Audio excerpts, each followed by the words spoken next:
Well, this is a gun. This is my last video of the year. We're going to talk about 1853 pattern artillery carbine.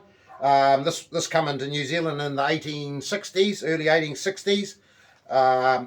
So a true bush gun. So they used to, they preferred these over all other guns because they never got caught up in all the branches and trees and bush, quite thick in New Zealand at the time.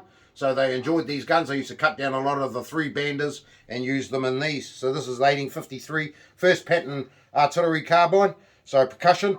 It's very similar to my great-grandfather gun, and he might have carried one of these guns, but I got a three-bander here. This is Land Wars medal, which I've just found after 50 years, tattooed on my arm. And he was also a Crimea veteran, which he got shot in the head on. So he come over the Land Wars. He was an Irishman, and he come over to New Zealand. So a lot of Irishmen, Scottish, British, and everything come over from, some from Great Britain, a lot from Aussie, come over here and fought in the Land Wars. And there was only a population of 300,000 back in around those days, and then it started growing quite a bit up to about 1 million in World War One, I believe. Yeah, so there was probably 300,000. So they just started coming over to New Zealand in the droves around that time.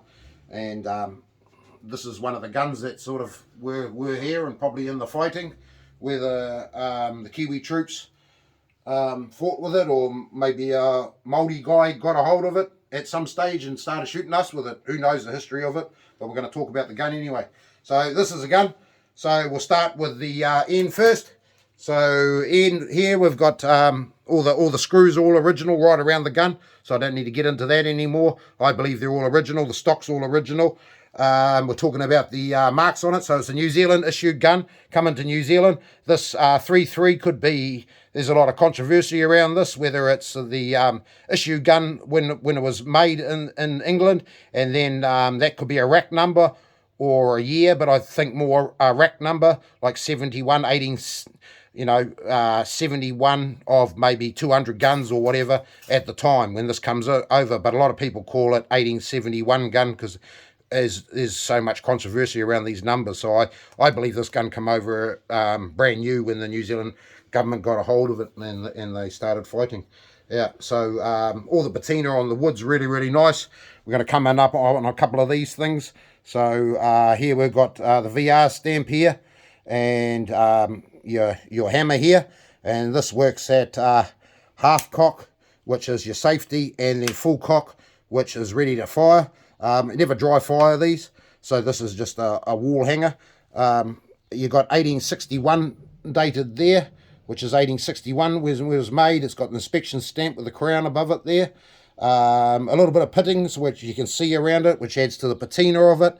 A little gap right there at the front, which is, this has probably got rusty over the years, because this is where you can see most of the pitting on the front of it, and it probably worked into the wood, which shows, it probably with all the rusting and everything on it, probably rotted a little bit of the wood. That's why that's been taken out.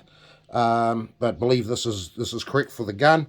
We've got inspection stamps over here, right at the top here, and then another inspection stamp over here, which is inspection stamps on the side here. The bore and the rifling is very, very good on this gun.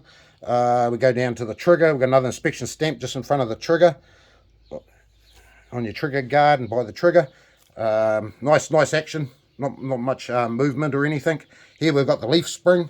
This is leaf spring, another inspection stamp here, and these were mostly fired at under 100 yards, so most of the time they were down, and then you had like three levels. I think it went up to about 300 yards, so most of these were shot within 100 yards.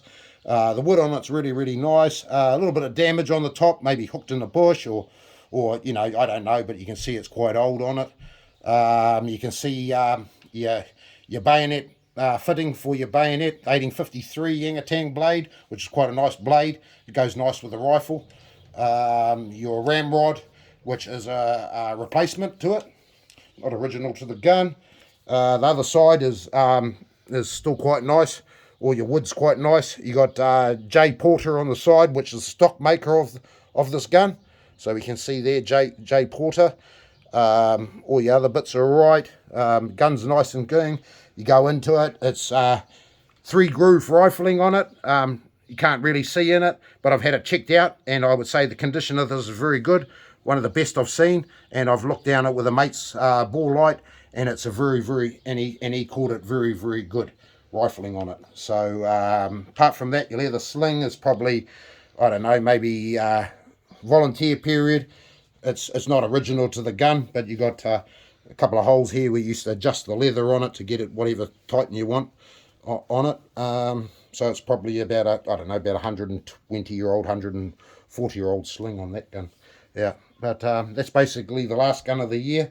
Thank you for looking at this 1853. Just thought I'd tell you a little bit about it and be the last video of the year. Thank you. Cheers.